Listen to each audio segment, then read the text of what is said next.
ইয়াসিন, এটা আমার রাসূলের নাম। ইয়াসিন সাল্লাল্লাহু আলাইহি ওয়াসাল্লাম বলি, এটা আমার রাসূলের শান। ইয়াসিন এই যে খবর মুকাদ্দাস, এটা আমার রাসূলের শান। এগুলোর অর্থ দুনিয়ার কোনো আলেম বুঝবে না। যিনি পাঠিয়েছেন তিনি বুঝেন, যার কাছে পাঠিয়েছেন তিনি বুঝেন, জিবরাইলও বুঝবে না। এটা অর্থ হচ্ছে আল্লাহু আ'লামু ওয়া রাসূলুহু, সুবহানাল্লাহ বলেন না? এর অর্থ কতগুলো খবর মুকাদ্দাস কোরআন শরীফে আছে না? আছে না? কি আছে? আলিফ লাম মিম,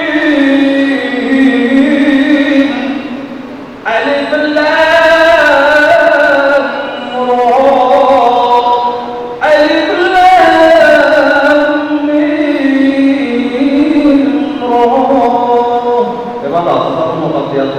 এগুলো সবটা আলোচনা একটু বুঝার জন্য বললাম। এই ইয়াসিন ওয়াল কোরআনিল হাকিম, আল্লাহ বলেন ওয়ায়ে তাসমিয়া ওয়াল কোরআনিল হাকিম, হিকমতময় কোরআনের শপথ, হিকমতময় কোরআনের শপথ। যাই হোক, সময় শেষ। আমি যেভাবে বলতে পারছি, আল্লাহ ফজরের শপথ করেছেন ওয়ালায়ালি আশ, 10 রাতের শপথ করেছেন। 10 রাত মানে জিলহজ মাসের 10 রাত বোঝানো হয়েছে। সবাই বলুন সুবহানাল্লাহ।